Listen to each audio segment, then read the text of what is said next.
प्यारे साथियों को संबोधि श्री का जय जिनेन्द्र। आज मैं एक कहानी लेकर आई हूँ। उसका शीर्षक है दुल्हन। जी हाँ, दुल्हन। कचौड़ी समोसे की उस दुकान पर हर समय ग्राहकों का हजूम लगा रहता। लंबी गली के आखिरी छोर तक चटपटी महक का जादू छाया रहता और उस गली से गुजरने वाला हर व्यक्ति मानो सम्मोहित सा होकर आ खड़ा होता दुलिया की दुकान पर। दुलिया, हाँ यही नाम था दुकान के मालिक का। कभी दुलीचंद हलवाई का नाम राजे रजवाड़ों में प्रशंसा का विषय बनता था, मगर राजा महाराजा तो गए और दुलीचंद हलवाई का अस्तित्व भला कब तक टिकता। समय गुजरने के साथ उसका परिवार तो बढ़ता गया, पर दिनों दिन हल्की और कमजोर होती गई उसकी शक्ति के कारण। नाम भी तो घिस घिस कर छोटा होते होते सिर्फ दुलिया रह गया। दुलिया। और दुलिया का हुलिया भी क्या था? खिचड़ी बाल, पोपड़ा मुंह और फुर्ती से काम करती हुई उसकी कंकाल जैसी काया। बहुत थोड़े मांस वाली लंबी लंबी हथेलियों में जब कचौड़ी समोसों का आकार मशीनी अंदाज में धड़ाधड़ बनता जाता, तब घूमते हुए चाक के सामने बैठे बनता कुम्हार की याद आ जाती थी। दुलिया की कार्य कुशलता की सराहना तो उसके असंख्य ग्राहकों की जिह्वा हर रोज करती थी। शहर में तो क्या, आसपास के इलाके में भी दुलिया की ख्याति थी। मगर ख्याति और यश से तो पेट नहीं भरता ना। उसकी दुकान के नियमित ग्राहकों में अधिकांश पेट भरे हुए और धन माल से हरे भरे व्यक्ति थे, मगर खुद उसके अपने घर में हर रोज पेट की जंग मची रहती थी। 3 जवान बेटों और आधे दर्जन नाती पोतों से संपन्न हुलिया की दुल्हन को आज भी अपने जवान होने का विश्वास था। वह कलाई तक की चूड़ियां पहनती और उससे भी बढ़कर कोहनी तक का चूड़ा पहनकर खुश रहती। हाथों पैरों में मेहंदी तो उसकी कभी हटती ही नहीं थी। चलती तो ऐसे पैर रखती मानो बताशा फूटने का डर लग रहा हो। कभी जोर जोर से हंसती तो कभी राग रागनी छेड़ देती। लोग कहते थे कि दिन बदलने के कारण उसका दिमाग फिर गया है। यूं आवाज तो उसकी रसीली थी, परंतु दुलिया को उसका बोल कभी नहीं सुहाया, कभी नहीं बनी उसकी। जब मंझली बहू ने दूसरा बेटा पैदा किया तो दुल्हन के घर में जमकर महाभारत हुआ। उसका कहना वाजिब था। उसने जोरदार रण मचाया।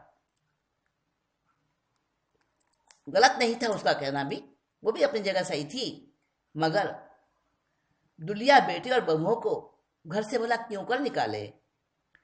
दिन भर खटिया तोड़ते जोध जवान बेटे माँ की आंखों की किरकिरी बन गए तो इसमें हैरानी ही क्या है।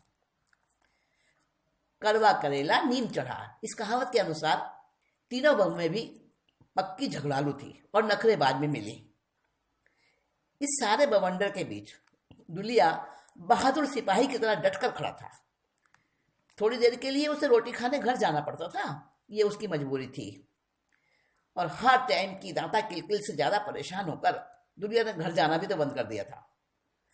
कभी नौकर को भेजकर घर से खाना मंगवा लेता अपने लिए, और कभी कभी तो पूरे दिन सिर्फ 2 कचौड़ी खाकर ही पानी पीकर रह जाता। दुकान में हो हल्ला मचाते ग्राहक तो उसे देवदूत जैसे जान पड़ते और उसे पछतावा होने लगता कि अगर मैंने 2 कचौड़ी नहीं खाई होती तो 5 रुपए गल्ले में और आते।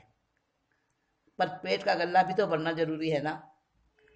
दुलिया के छोटे लड़के ने कुछ दिन से दुकान पर बैठना शुरू कर दिया था। इस बात से दुलिया थोड़ा सा खुश था, आश्वस्त था। एक दिन अपने बड़े भाइयों को दुकान पर बैठने के लाभ और अनुभव बताता हुआ छोटा उन्हें प्रभावित करने लगा कि सजी धजी लड़कियां और औरतें भी खूब आती हैं दुकान पर। यह सुनकर दोनों बड़के भी तैयार हो गए। झटपट योजना बना ली उन्होंने। बाबा, हम दुकान पर बैठेंगे। रोज रोज उन्होंने रट लगाई। दुलिया ने टालना चाहा तो घर में कलह तैयार हो गई। आखिर तीनों सपूत दुकान में सुशोभित होने लगे। काम में सहयोग तो भला वे क्या करते, बस बेंच पर पसरे रहते, गप्पे हाँकते और नौकर को ऑर्डर दे देकर कचौड़ी समोसों पर हाथ साफ करते रहते। दुल्हिया का पतला हुलिया और ज्यादा पतला होने लगा। दुकान का माल जब मालिक लोग ही उड़ाने लगेंगे तो बचत कैसे और कितनी होगी भला। तीनों बेटे दूसरे तीसरे दिन अपनी पटरानियों के लिए भी बाबा के हाथ के बने मजेदार कचौड़ी समोसे घर को भेजने लगे। दुल्हिया खुली आंखों से, यूं कहो कि फटी फटी आंखों से ये सारी तबाही देखता और अपना मुंह बंद रखने की हिम्मत जुटाता। परंतु सब्र और समता की भी तो कोई सीमा होती है। दुल्हिया तो उस सीमा से आगे का जीवट का इंसान था, मगर दुल्हिया की नाजुक मिजाज दुल्हन ऐसा अनर्थ भला किस प्रकार से है। प्राय सासू बहु पुराण हर रोज उस घर में बजता रहता, हर रोज कलह होता रहता। उस दिन तो हद हो गई। दुल्हन गर्जना करती हुई अपनी कोमल चाल के विपरीत बिफरी हुई सिंहनी बनकर विकराल रूप में दुकान पर दुल्हिया के सामने आ खड़ी हुई। दुकान पर उस समय भीड़ लगी थी और दुल्हिया गर्मा गर्म कचौड़ियां उतार उतार कर झाड़े पर रखता जाता था। नौकर ग्राहकों को निपटाने में व्यस्त था और दुल्हन के उस प्रकार से रौद्र रूप से दुल्हिया के शरीर से बहता पसीना भी तो कांप उठा। पूरा घर कचौड़ियां समोसे उड़ाए तो सूखे टिक्कर खाने को क्या मैं ही बची हूं। बहुत चुप लगा ली, आज तो तुम्हें बोलना ही होगा। दोनों हाथ कमर पर रखे हुए दुल्हन चिल्ला रही थी। दुल्हिया ने बड़ी बेबसी से दुकान के ग्राहकों को देखा। उसे उस समय बहुत शर्म आ रही थी। सभी के होठों पर चिपकी व्यंग भरी मुस्कुराहट उसके कलेजे को बींध रही थी। एक आंख के कोने से देखा तो तीनों बेटे पूरे माहौल से अजनबी बने हुए खाने में व्यस्त थे।